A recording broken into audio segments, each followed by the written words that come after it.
अस्सलाम वालेकुम जी बेटा, हमारा नेक्स्ट पार्ट यहाँ से है। It can easily B observe with the massive object. आप इससे कोई वज़नी चीज़ या कोई लाइट चीज़ लेके मैथ वाले ऑब्जेक्ट्स को लेके इसको आप नोटिस कर सकते हैं कि मैथ इतना ज़्यादा होगा, फोर्स उसमें उतनी ही ज़्यादा होगी। सच द सन, जैसे कि सूरज है, द अर्थ एंड ज़मीन एंड द अदर प्लैनेट्स और दूसरे सियारे।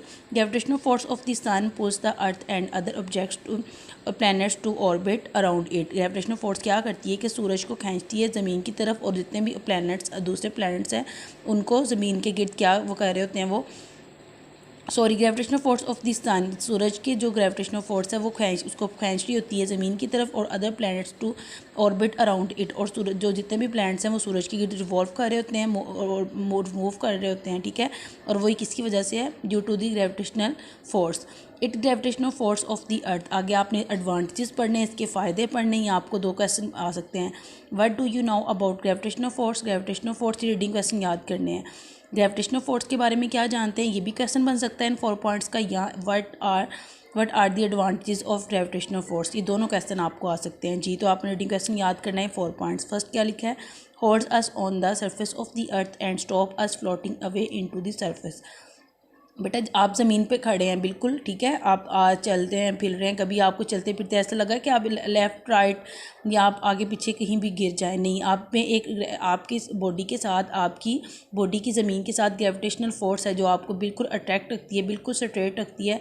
आप अपने काम को कर रहे होते हैं तो हमें बिल्कुल होल्ड रखती है ज़मीन खुद के ऊपर, ठीक है। सरफेस ऑफ द अर्थ, ज़मीन पे, and stops us floating away into the space, और हमें स्पेस के ऊपर फ्लोट होने से, इधर उधर गिरने गिराने से हमें बचाती है। Keeps the moon revolving around the earth, और ये क्या करती है कि मून को हेल्प करती है। इसकी वजह से, ग्रेविटेशनल फोर्स की वजह से जो चांद है वो रिवॉल्व कर रहा होता है, गर्दिश कर रहा होता है, किसके गिर्द? ज़मीन के गिर्द। थर्ड पॉइंट है मेक्स रेनफॉल, जब बारिश होती है।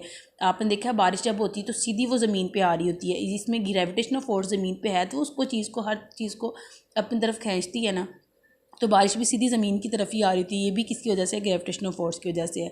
Makes the reverse flow down streams. आपने कभी देखा होगा बड़े बड़े दरियाओं से नेक्स्ट झीलों की तरफ नीचे पानी आ रहा होता है, ठीक है। ऐसे अब शार्ट्स बनी होती हैं, ऊपर से नीचे की तरफ पानी आ रहा है, तो ये भी क्या है बेटा? पानी का दरियाओं से झीलों की तरफ आना, नीचे स्ट्रीम्स नदियों की तरफ आना, तो बेटा ये भी किसकी वजह से है? Due to gravitational force. आपका नेक्स्ट आप यहाँ पे है डू यू नाउ, ये आपकी इन्फॉर्मेशन है, आप जानते हैं the moons gravitational force is about 6 time less than that of the अर्थ। जो ग्रेविटेशनल मून की जो ग्रेविटेशनल फोर्स है बेटा वो क्या है? 6 टाइम्स, 6 दफ़ा जो है वो कम है किससे? दैट ऑफ द अर्थ, ज़मीन से। Gravitational force is about 6 time, ज़मीन मून की जो चांद की है फोर्स वो क्या है? ज़मीन से 6 टाइम जो है वो क्या है? कम है। आपने इसमें एज MCQ इसको याद करना है। मैंने ये 2 पेजेस आपको पढ़ाएं, इसमें आपने ग्रेविटेशनल फोर्स की डेफिनेशन याद करनी है यहाँ से यहाँ तक।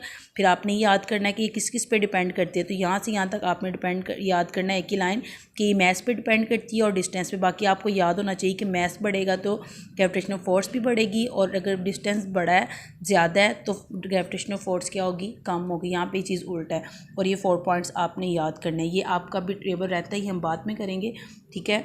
ये आपने 2 पेज को अच्छे से याद करना है और इसको अच्छे से स्टडी करना है। और लास्ट अपना पिछला लेसन आपने याद किया है, इंशाल्लाह जब स्कूल खुलेंगे तो आपकी रिवीजन में आपसे साथ साथ सुना जाएगा। ये आपने सिर्फ 2 पेजेस याद करने हैं। इसमें एक ये क्वेश्चन है, एक ये क्वेश्चन है, और इसमें एक यहाँ से यहाँ तक की इन्फॉर्मेशन है, ये आपने याद करनी जी। तो ये डू यू नाउ ये रह गया।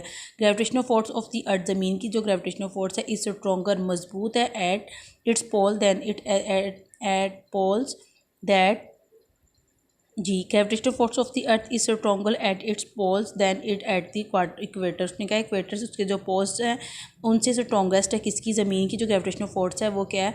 स्ट्रॉन्ग है उसके पोल्स की निस्बतन, उसके जो चारों पोल्स हैं उसकी निस्बतन इसमें क्या है? इसकी ग्रेविटेशनल फोर्स जो है वो मजबूत है। फी ईमान।